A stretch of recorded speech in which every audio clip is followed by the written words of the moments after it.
Hi everyone, and welcome to today's webinar. First, we want to apologize for having to reschedule this from last week. GoToWebinar suffered a major outage, but all appears to be in working order now.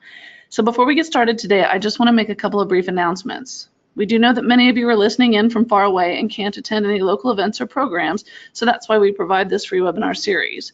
We host multiple webinars per month, so please visit our website to view the current schedule. Simply visit our website at www.johnson-center.org and click on the webinars link on the right-hand side. New webinars and events are often added in, so if you're not on our email list, I encourage you to visit our website and click on the Join Our Email List link that appears on the homepage. We often announce grants and scholarships, research opportunities, special events, and presentations on our social media pages, so I encourage you to follow there on Facebook, Instagram, and Twitter. And be sure to check out our YouTube channel at youtube.com/The Johnson Center. There you will find a library of several of our past presentations. We have many exciting programs coming up this summer, including our social skills group and sibling camp with grants and scholarships available for these programs, as well as for diagnostic services and counseling. We'll also be hosting a series of free workshops, including one on ADHD and one on tantrums and meltdowns. Check out our Facebook page or website blog for more information. And be sure to follow our colleagues at the Autism Research Institute as they host their own webinar initiative and share some great resources on their website and social media pages. If you would like a certificate of attendance after today's webinar, look for a follow-up email in your mailbox 1 hour after the webinar concludes, or look for the link on our YouTube channel in the webinar description. It will contain instructions on how to get your certificate.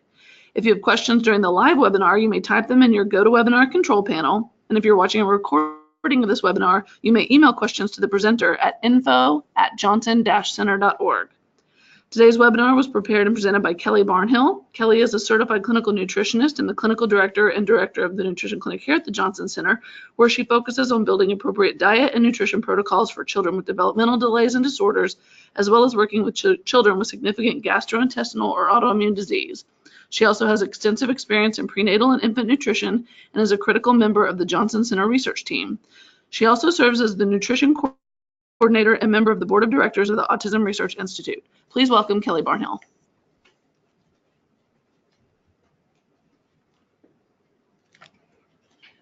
Thank you so much for joining us for this webinar. I just wanted to give kind of a big picture overview on what we know now about gut microbiome research work in ASD, and also what that translates to clinically right now, giving us information on what we can safely do to promote GI health and impact the microbiome for the better.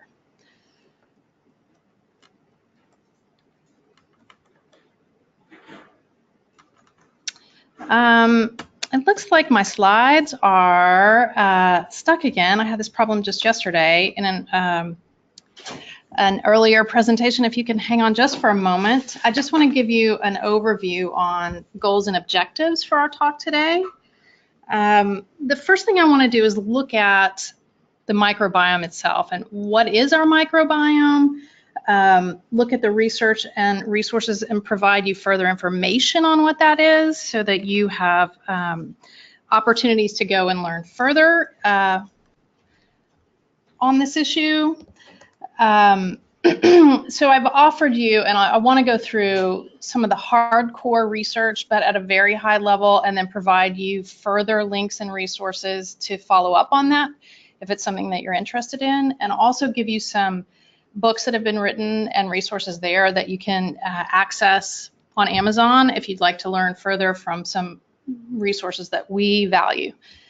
I also want to look at autism-specific knowledge on GI health, which is something that we've known for quite a while, but I just want to make sure that we use that as a framework of understanding for where we go forward from here. And then I want to look at strategies to support health of the microbiome itself. So I think, and I've borrowed this slide from a website that you'll see noted there on the bottom left-hand of the slide. This is a really solid overview of how we understand, what our understanding is now of microbiomes. For some reason, apparently my slides are cut off. I'm sorry. If you could hold just one moment, we're going to try to solve this technical problem.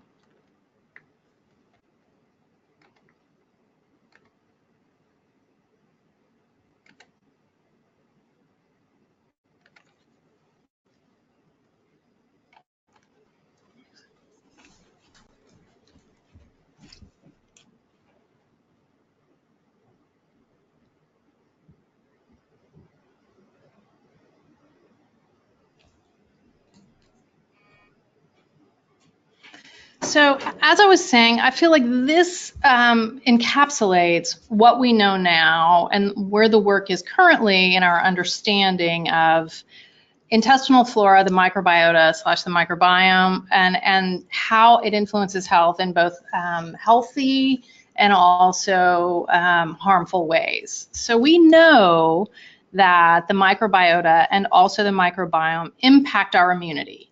They play a number of vital and different roles in how our immune system functions and responds in an effective way in fighting infection and invaders in the body.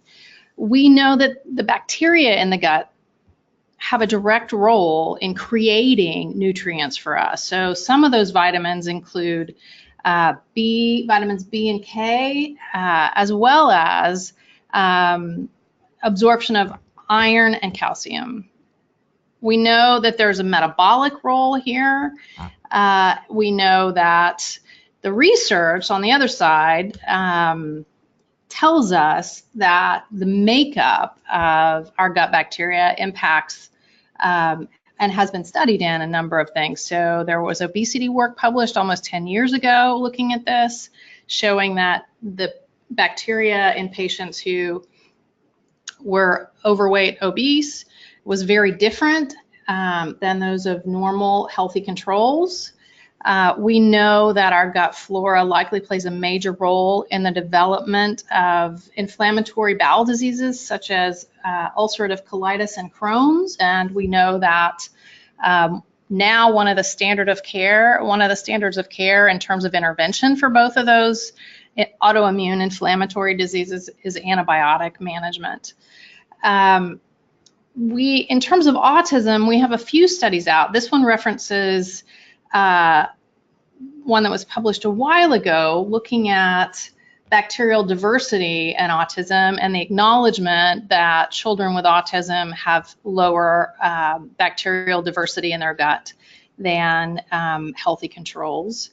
But ultimately, and this kind of, I think, encapsulates this across the board for me, is that image at the bottom, in that we know if you don't have a healthy gut, it creates inflammation in the GI tract, which ultimately leads to a poor quality of life for a number of reasons. You don't feel well, and we see this manifested in our children with pain and abdominal bloating, cramping, and behavior. And for us, the piece of it that we're still teasing out is that gut-brain connection in autism specifically that impacts neurological health. So I mentioned that I wanted to give you some resources. I also, before we kind of review this, these two books, which I strongly encourage you to get if you are thinking about exploring the bigger picture of microbiome impact on neurological health, both the Mind-Gut Connection, which is written by Imran Mayer. It came out last year. It'll be out in paperback next month, I think.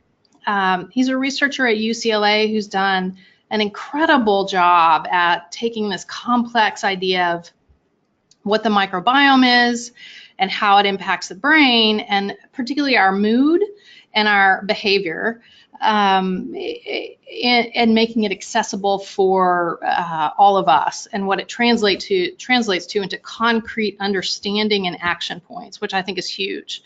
The other book that I mentioned is The Psychobiotic Revolution, which was published just last year as well, and it specifically looks at the emerging interest in treating GI symptoms to actually treat neurological concerns. So it explores on a bigger level the idea that when we choose certain strains of probiotics, for example, to treat the GI tract, we can affect mood and behavior.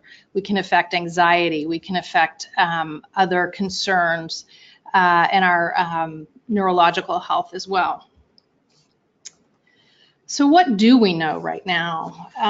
We have, interestingly, another study came out just this week, kind of a big, broad overview looking at, and it came from the American Gut Project, which was established beginning in 2012. So they've been collecting samples of microbiome material from all over the country and now the world in order to stratify and identify and be able to publish on some common themes that they've found. And I want to talk about this in depth later, but one of the first findings they found and reported this week was that the more diverse plant-based food intake, the more diverse the microbiome, which I think is huge as we begin to process this and think about it from a dietary perspective. The second thing that I think is really important and touches on what I mentioned, both with the gut-brain axis and interconnection of those two books that we just talked about, is that the study confirms the connection between the composition of the bacteria, so the microbiota, and mental health.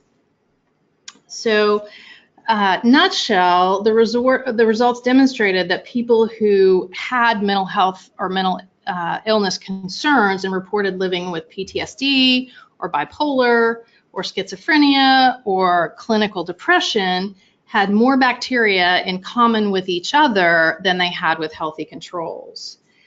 And this is kind of big because that association was strong and significant regardless of the age of the participant, the gender of the participant, or even geographical location. And I think that is, that's a fairly, if that criteria can overrides those other variables, then that I think points us in a direction of things we should be looking at as we move forward.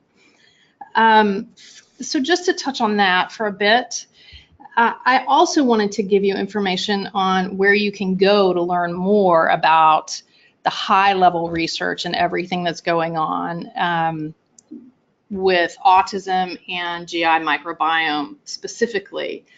Dr. Richard Fry has done a lot of work in this area, and there are a lot of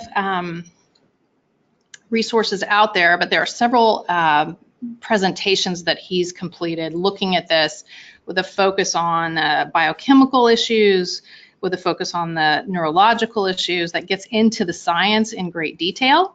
And that's where I would point you to just look for those presentations. One of them is entitled The Enteric Gut Microbiome in Modulation of the Mitochondrial Function. And I think I have a link embedded in here, but given the tech difficulties I'm having right now, I'm having trouble getting to it. So if you'd like that, I can send you the link after this talk. So what do we know right now about children with ASD and their presentation? Well, we have research and clinical evidence that kids with autism have higher levels of intestinal permeability.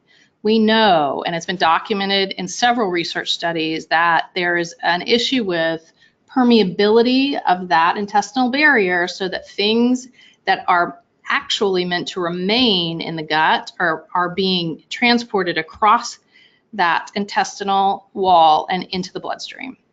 We also know that there's higher blood-brain barrier permeability in children with autism than in typical controls, and we've seen that in the research. The research also tells us that we have higher levels of certain bacteria in kids with autism, primarily Clostridia, but several other strains as well. And that's our base information in terms of autism specifically directed at microbiome.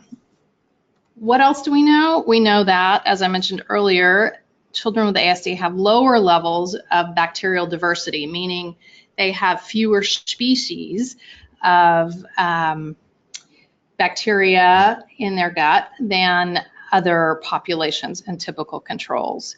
We know that their overall gut health is less robust than that of healthy controls. And how does that present clinically? Well, we know, and we've known this for years and years and years, that children with autism have a greater incidence of GI concerns. It's been documented in the literature that children with autism have a greater incidence of GI concerns. They have a greater incidence of diarrhea, or sometimes clinically, families will come in and say, oh, but my child doesn't really have either of those. He sometimes has harder stools and he sometimes has really loose stools, but he goes to the bathroom just fine. And in fact, that's what's called bypass diarrhea, because you have a situation where the child is withholding for a number of different reasons, a bulk of stool, which is the constipated hard stool, and the looser stool is moving around it. And that we see fairly often, because those are families who say, well, no, he's not really constipated. He does go to the bathroom every day. But I would just put that on your radar as oh, I've never really thought about my child having GI concerns, but it's fairly common for us to see that. And once we get that child on a GI routine, things begin to improve. We also know that children with ASD have a higher incidence of reflux.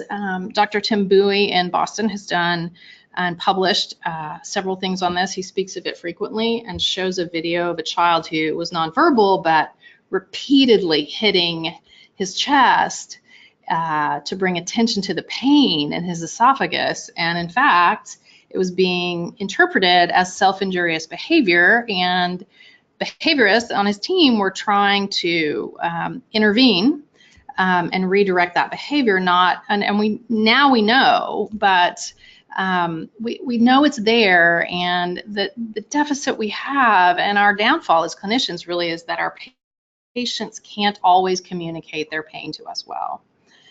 We also know kids with autism have bloating, which I mentioned, belching, cramping, just general discomfort. They have malaise.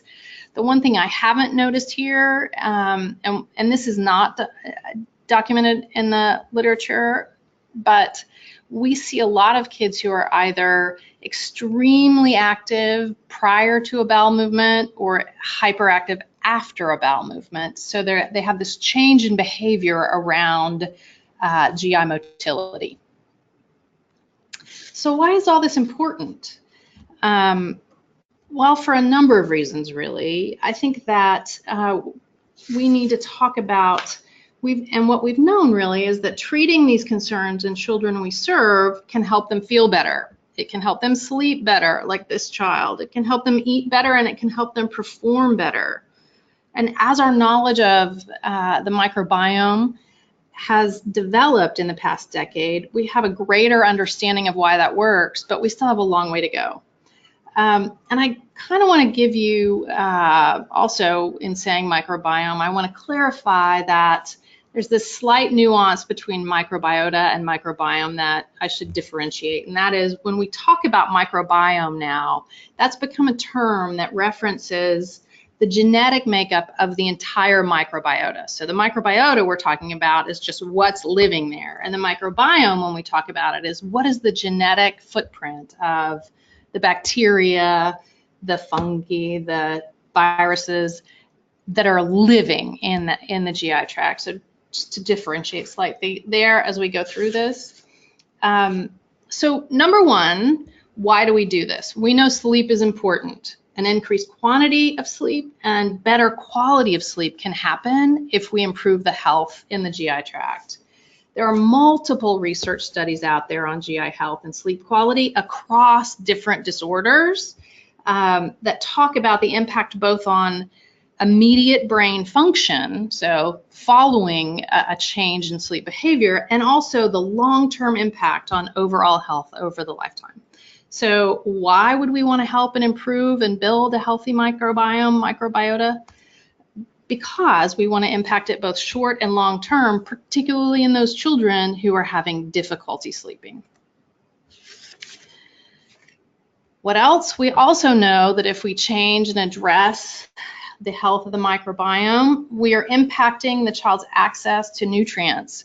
We increase their ability to digest and absorb the nutrition to which they're exposed. So really what that means is we can have the best diet in the world, and we can be putting in lots and lots of really good things.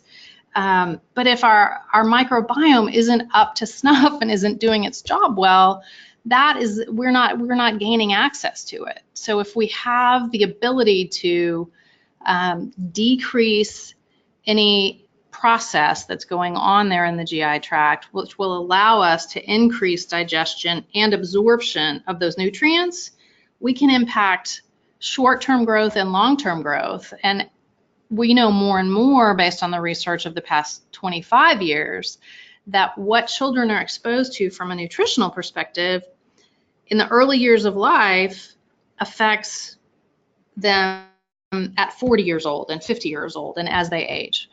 So from my perspective, this is a really important reason why we want to take a look at treating GI health. What else? In our clinical opinion, the cost and benefit evaluation of this has an obvious answer. There's relatively little investment here for a high potential gain. So we are not talking about huge financial input or huge and overburdening time input to make incremental, profound changes in a child's health and well-being. So how do we help that, and what can we do? And most of this information that we'll be sharing now it can be accomplished with relative ease. Some of it, to tweak it, I think needs to be addressed in the context of professional healthcare support. So for example, I want to go through things that are rational, reasonable strategies to build the health of the microbiome that are built on the research that we have at our fingertips now, and also common sense input that can be safely implemented by families without overt clinical management. And then I'll mention to you as we go further, which I'm sure you've heard some of this, the things that you need and we would recommend professional guidance on. So the first thing that, for me, that we always start with is dietary intervention and dietary change. And referencing that study that I mentioned earlier from the American Gut Project, and that idea that those with high plant-based dietary intake, and that was 30 different exposures on a weekly basis, had a much more diverse microbiome than those who ate fewer plant-based foods. My thought would be that's a really nice way to start. So increasing the quantity of fresh produce that you're eating and fresh plant-based items is really a reasonable, appropriate thing to do that will drastically change the makeup. And this recent study isn't the only one that's out there saying this, but it'll drastically change the makeup of our microbiome fairly quickly. Researchers indicate that changing the quantity and also the quality of the diet can have a drastic and profound impact on the makeup of the microbiome in as little as 4 to 8 hours. Which is really, it's interesting to me that we say that and it's out there in the research literature, and then we still have this belief from a medical perspective that diet doesn't necessarily have a huge impact. So what else can you do from a dietary perspective to affect change quickly? Most of those who are treating in this arena and doing work to improve gut health suggest removing the top 8 allergenic foods for a period of time. For most people, that's a period of 8 to 12 weeks, and then you begin to reintroduce those foods. You can easily find the top 8 pediatric allergens online. They're the ones you would expect: nuts, fish, eggs, gluten/wheat, dairy products, and you can find a list of those online if that's an approach you'd like to take. The other thing that we recommend is removing exposure to questionable animal products. Questionable animal products meaning those that are processed commercially, those that are not raised in a healthy fashion, or most people now recommend, if not organic foods, then grass-fed natural beef, so limited exposure to antibiotics and growth hormones, and complete avoidance of most, if not all, fish. There are some wild-caught salmon providers that we trust as a single clinic that we recommend for families who insist on keeping fish in their diets. You can take away things that aren't real food, and it's really that simple. Food should, be grown or raised, and anything that's gone through a process and been prepared from something and made shelf stable, for example, that anything that's processed, refined, anything that isn't in its original form can go on that no-no list, and you can take that out of your diet as long as you're replacing the nutrients that would be coming from it without direct clinical care. So what that means is you can remove using pretzels and Rice Krispies snacks in the afternoon and replace it with celery, tomatoes, and carrots with a hummus for a dip without having direct clinical management, because that's an easy transition. And the last thing really that has more of an impact than we all as a society, I guess, recommend is environmental exposures and their impact on and how they change our overall makeup, including our microbiome. And that would be anything that is an environmental exposure. So any topical things that we put on our bodies, any antibacterial sanitizers, those are a big thing to look at and avoid if you can. The cleaning products that we use, the household products that we use, looking at pesticides and pesticide exposure, things like that. Those are things you can clean up and do that will have a positive impact on your overall health and your microbiome specifically.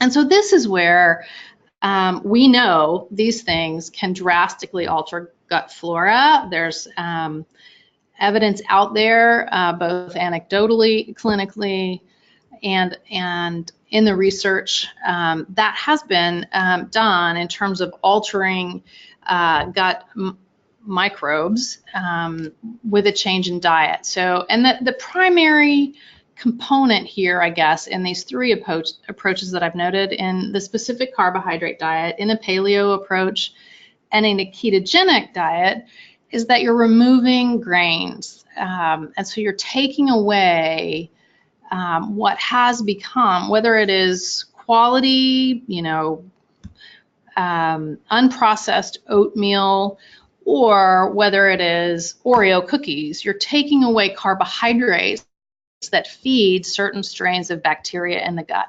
And when you do that, or either you remove them completely or you limit them to healthy types of carbohydrates, like in the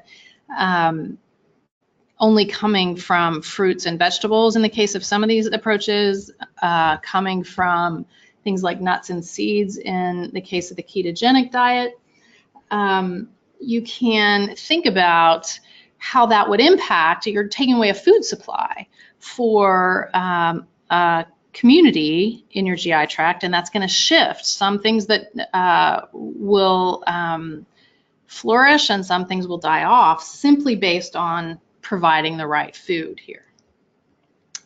All three of these approaches in a pediatric population, and I say that because I think with an adult population, you can safely do a paleo diet with some tweaks, but I would say if you're thinking about a specific carbohydrate diet or a GAPS diet, a paleo diet, or a ketogenic diet with a child, I would definitely seek help from a clinician in doing so. There are a number of things that you have to play out because their bodies are growing, their nutrient needs are different, and this is where you can have a huge impact once you've done those other things that we talked about. But these diets, if you really want to, if you have a child with some fairly significant GI issues and you really want to work with diet to impact that, this is where you can begin, but you really need to see someone who knows what they're doing to help you decide how, what's safe, what you need to supplement with, if anything, before you move forward. So from a supplement perspective, I think there are a couple of things that we can talk about. Again, I would work with a clinician in choosing what those look like, but to impact digestion, you can use apple cider vinegar, the ACV there noted on the slide. And there are a number of different protocols that you can do that and use that with, but in our practice, we typically start with very low doses. There are fermented products out there now that are apple cider tonics that some children like, but you can very easily make this on your own with half a teaspoon of apple cider vinegar and water. And that just gives the stomach the ability to digest further over time. And we say start slowly, so integrate it into the diet once a day, and then maybe move to 2 times a day after a couple of weeks, and then a 3rd time, and just see and watch if that impacts digestion in any way. You can bolster hydrochloric acid production in the stomach. There are specific HCl supplements that you can use. Again, we're getting into territory which I think you need professional individualized advice on this, but HCl and betaine specifically are good options, and there are a number of products from high quality suppliers like Thorne and Pure Encapsulations that we use and recommend to address that. And then if you need it, and if your child is having difficulty with digesting, there's a broad spectrum of digestive enzymes that can be helpful in this, which can probably be used over the short term so that you're assisting with that lack of digestion, that symptom of this change in the microbiome, and then fade that away as the health of the gut improves. And there are enzymes are targeted specifically to fats. Those are lipases. Then there are enzymes that are protein digestion specific. Then there are carbohydrate specific ones. And then there are very specialized strains that target specific foods that many of our kids have trouble digesting, and choosing the right blend of those or which to target first perhaps would be what a professional could help you do. Looking at the next step in terms of supplementation and also frankly just food intervention, adding probiotics would be helpful. So those are just other strains, the bacteria that we know to be healthy. Research is emerging that there are very specific strains to use for specific issues, and we can talk about that a little bit later. But a probiotic is simply a strain of bacteria that we know to be helpful and beneficial to the gut. Prebiotics are that healthy food for these good strains. And if you recall, I mentioned when we talk about taking away grains and taking away those complex carbs that are food for the bacteria, the not so good bacteria in our gut, prebiotics are in that same category. They are also food, but they are known to be beneficial. These are things like inulin, and they are part of a type of fiber that help and benefit the GI tract long term. So from a prebiotic perspective, you can get good prebiotics from food alone, and that would be things like carrots, surprisingly, kiwi, jicama is a really good one, and I try to get families who have access to jicama to bring that into a dietary rotation, primarily because it's crunchy. Kids think it's fun to eat. It looks and has the texture and consistency of an apple.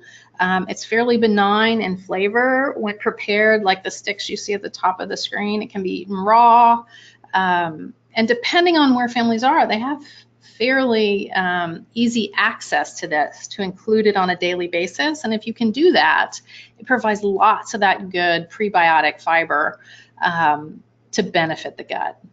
Also, things like garlic and asparagus can be helpful.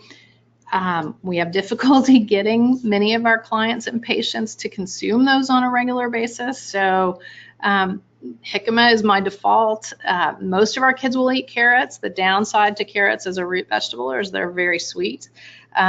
So rotating those in as well. And I would say from a supplementation perspective, the things that you want to be looking at are inulin and arabinogalactans. And again, I would mention product lines like Claire Labs, Pure Encapsulations, for finding those in a number of different forms that can be beneficial. But I would strongly encourage you to think about approaching this from a dietary place first and then looking at supplementation. So what do prebiotics do specifically? We know that they are food for healthy bacteria. What we didn't know until recently was that they also help balance out E. coli and Klebsiella, which are two bacterial strains that are found in the gut, and we typically say that they are healthy when in balance, but in many of our kids, they're out of balance, and so there's an overgrowth of both of those strains that outweighs the other beneficial bacteria in the gut. So prebiotics can help keep that in check. They also play a role in strengthening the gut wall, which means that intestinal permeability that I touched on earlier becomes less of an issue. They provide immune support. Because if, as you recall, when we started, I said there's a huge immune role here that's really, really we're just beginning to identify and understand. But we know they're helpful in that process. So now let's talk about probiotics. So foods that contain live bacteria we see as probiotics, and they're highly beneficial. They've been around for hundreds of years. Cultures across the world use all kinds of ferments in their food on a daily basis. And the westernized American diet is one that until the past 5 or 10 years really didn't look at ferments much.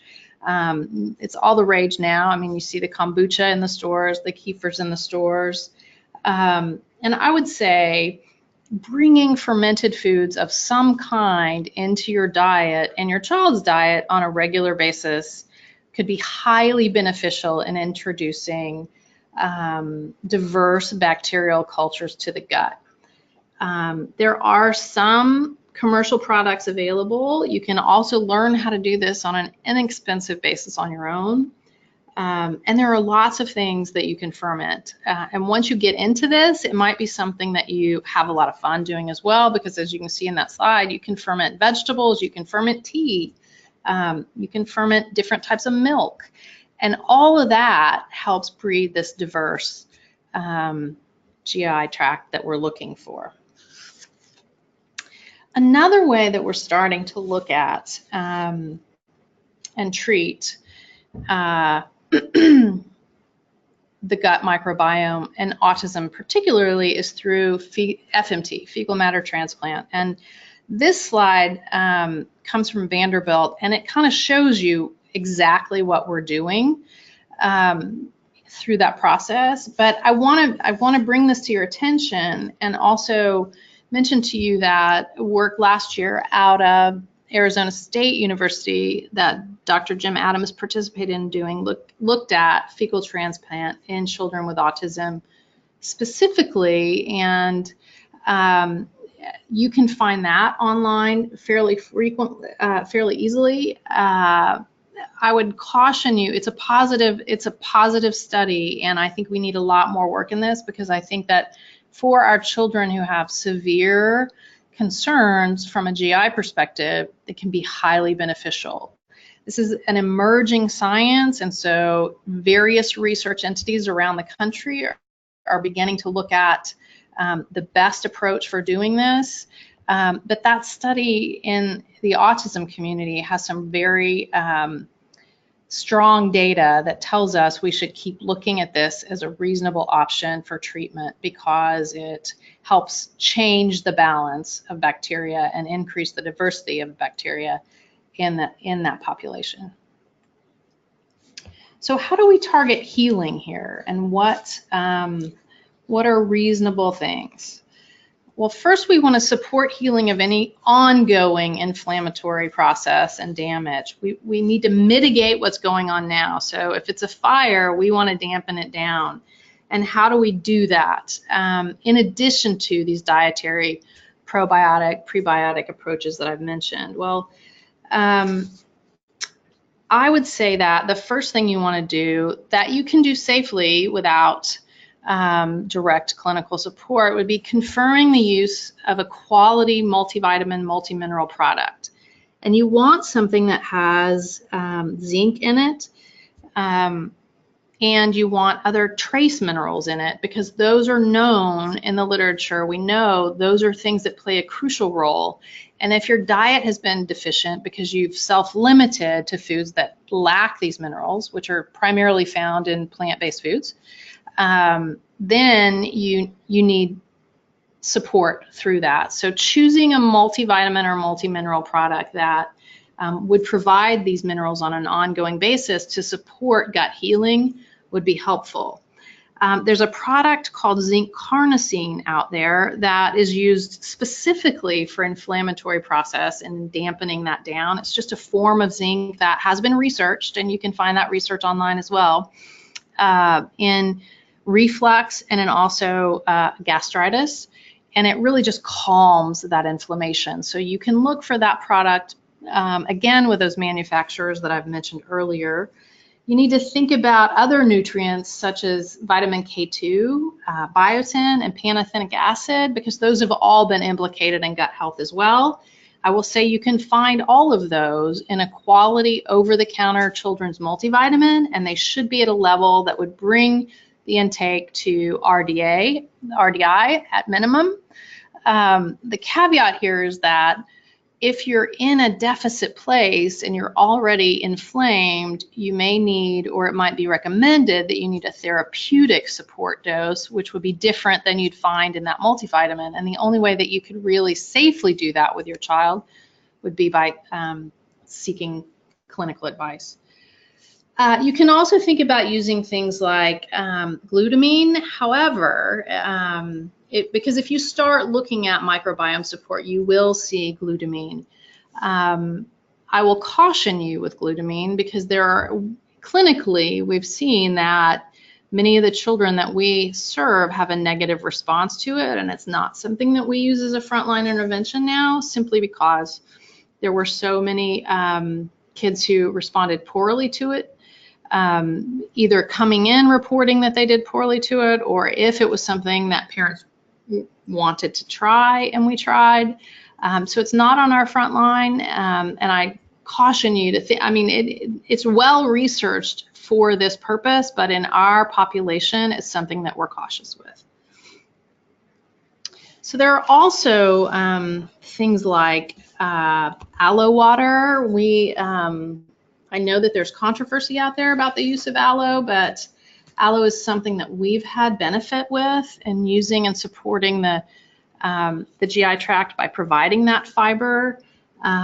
Other nutrients that are used in varying doses and in varying mixtures are marshmallow, licorice, quercetin, and turmeric. And again, I would say within reason, those are things that you could trial in a pediatric supplement that you could find from a quality supplier, but you might get better results, or I'm assuming if you had more data from a clinical help, you could get better results from that process. Essential fatty acids are crucial here, and you can provide those healthy fats through fish oil support, through things like nuts and seeds, nut butters and nut oils. We'll get other things in, coconut oil, avocado oil, and healthy fats and healthy omega-6s, not necessarily the processed vegetable oils that we use, but others like that you can find that because they are not heat stable, you need to be careful in looking for them from a supplement perspective, not from a cooking oil perspective. So I hope that gave you a very quick overview of lots of things to think about in supporting the GI microbiome in those with autism. If you have any questions, I'm happy to answer them now. I have a few coming in already. Let's see. The first question I have is, can anxiety cause or increase your GI symptoms? Absolutely, yes. That's documented in the literature, and we've seen hundreds of clients who have said so. And that's why I think when we talk about this gut-brain axis, the initial thought we had was it was a brain-gut axis, and now we call it a gut-brain axis, but it's really a two-way pathway, and that's what we have to acknowledge. Like when the neurons fire, when your brain decides that you're, so it's both ways, and by treating both, I think that we benefit the patient and the client. The next question I have is, do you use digestive bitters in your practice? And absolutely, yes. The problem that I have is that many of my clients refuse them because my population is largely children with autism who are younger than the age of 10. And it's bitter, as it says. So getting them in is difficult, but when we can, we do. And in other patients that I work with, we absolutely use bitters. Another question I have is, could you please talk more about fermented food? Sure, absolutely. There are a number of resources out there that easily teach you to how to ferment any liquid. So how to brew your own kombucha, how to make your own coconut milk kefir, how to use coconut water as a base for a number of different probiotic drinks, how to ferment. There's a book called Wild Fermentation that teaches you how to use things found outside to ferment different things. And I'm happy to send you a list of those resources. If you want to email info@johnsonCenter.org and ask that specific question, I can send you that list of resources. Can you juice beneficial vegetables instead of simply eating them? Well, yes and no. If you're talking about getting the nutrients in, so if we want to get nutrients in found in the vegetables that are not going in elsewhere, so not from a a food-based product that has these minerals and vitamins that we want in. If they're not coming from the diet directly, then yes, we can use juicing as an approach to get nutrition in. The caution there would be it's highly concentrated sugars as well, and so you want small amounts for kids, and two, you're missing all the fiber. So you need to be thinking about how you're going to get that insoluble fiber in and how you're going to get the healthy fiber into the gut too if juicing is your approach. What children's multivitamin do you recommend? I think there are a lot of really good options out there now, and that's there are more and more things that we can think about. I think that Kirkman Labs is a manufacturer that we've known and used for 20 years, and they make a good quality children's multivitamin. They also make products specifically for children on the autism spectrum. One of those is Super Nuthera and one of them is Nuthera, and I would caution you in choosing either of those without having a full understanding of the benefits and risks of going to an autism-specific vitamin, as it were, because those therapeutic doses may cause an increase in behaviors that might make you think it's a bad thing, which may or may not be the case. And so having full information before you go into a targeted vitamin like that would be helpful, but using one of their broad spectrum vitamins is a good idea, simply because they source their ingredients well. We trust them, they're willing, and they are open about sourcing and the quality of their ingredients. And that's important, I think. Another question we have here, is there research in ASD on the use of transplants? And I think I mentioned that study out of ASU. Another question I have is, where can adults with autism go for an informed and skilled clinical evaluation and care related to GI concerns? I think that's an exceptional question because we have very few options there. And if you will email us at info, I can send you a list of practitioners that may be able to help, but I don't have a good answer on that right now. Another question I have is, how strong a probiotic do you recommend? Another good question, because I think that totally depends on what the goal and aim is.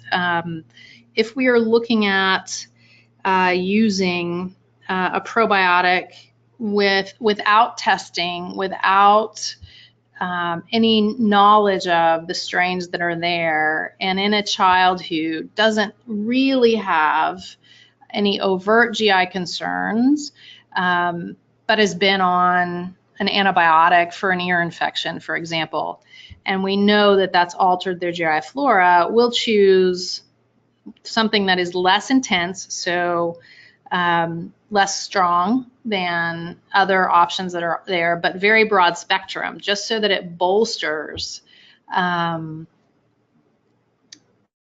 you know, that balance that has been disrupted by the use of another product. In that circumstance, we would also use S. boulardii in all likelihood, so that if there were a fungal infection issue, we would be able to mitigate that with boulardii, which is a yeast that out imbalances other yeasts. So I think in terms of probiotics, it's as much about which ones to use for me as it is how strong. And that answer is really driven by what we're treating. Let's see what else we have here. Do methyl B12 shots help? I would say from a clinical perspective, we've absolutely seen children who've responded well to methyl B12 support. There are children who, but they, you know, again, you need to start from the base and build from a nutritional place that allows kids to benefit from that intervention. And if you don't have full information when starting and you don't have other supports in place, it might not give you the results that you're hoping for.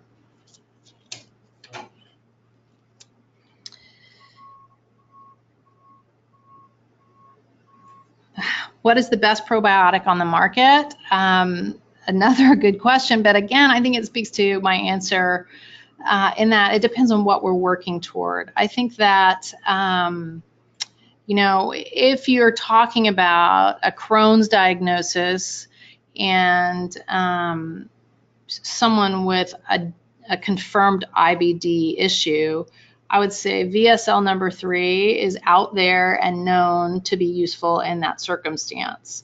If you're talking about all of these emerging things, there are products out there. Claire Labs is a highly regarded lab, which you need access to a practitioner to order from. And I caution you to order ordering Claire Labs from any online suppliers, because that is not, those are in all likelihood not valid products. That's actually been studied and researched in the past year, and Claire Labs does a really good job of monitoring sales, and their only access really is through either a practitioner or the company directly with practitioner approval. They have a number of lines out there, and they're kind of on the forefront and looking at products that are condition specific, and they have several now that target anxiety because they include those prebiotics that I mentioned. They have several that target mood and support of mood based on the research, so they're using specific strains to address behavior, for example. Please repeat the targeted vitamin name. I believe you're speaking of Kirkman Labs, Nuthera, Nuthera, or Super Nuthera. You can find information on both of those vitamins on their website, which is kirkmanlabs.com. How long should S. boulardii be taken? S. boulardii is dose specific, so it depends on why you're using it. Some practitioners are comfortable using it long term with good response. Some practitioners recommend it solely after a course of antibiotics, and in that instance, you typically use it for the duration of the antibiotic plus a few weeks. With us, we typically tell families if it's used in that instance, finish the bottle, which is about 3 weeks. Nutritionist or naturopath, who should I see to discuss my son's diet and supplementation? So my interpretation of this question is which one specifically would work, or should you see a nutritionist or a naturopath? And naturopaths have a extensive training in nutrition. What you want to be asking when you try to find an appropriate practitioner is how much work they've done in dietary practices for children with autism, how comfortable they are in supplying supplement recommendations for kids with autism, what percentage of their practice is with children with autism or developmental delays and disorders, because and how much, continuing education, professional development do they get in that arena, because this is so quickly changing that those practitioners who work in this stay up to speed on what the next thing and what the research is telling us to do. Let's see, what else? I think maybe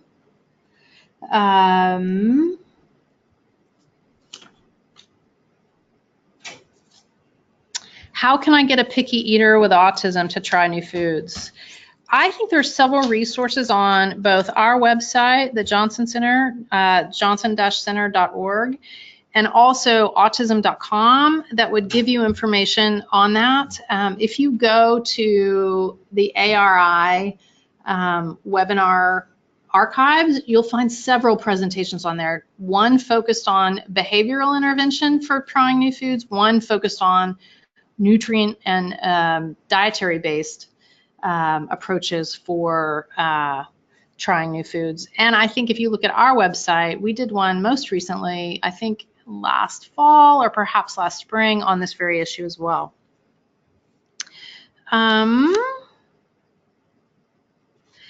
And I think I don't see any other questions here right now, and it looks like we're out of time. So I'll say thank you so much for your time and attention. Know that if you have ongoing questions, if I wasn't clear on a response to your question, don't hesitate to email us and check back here, because I think we have another webinar coming up on Monday. Thanks so much.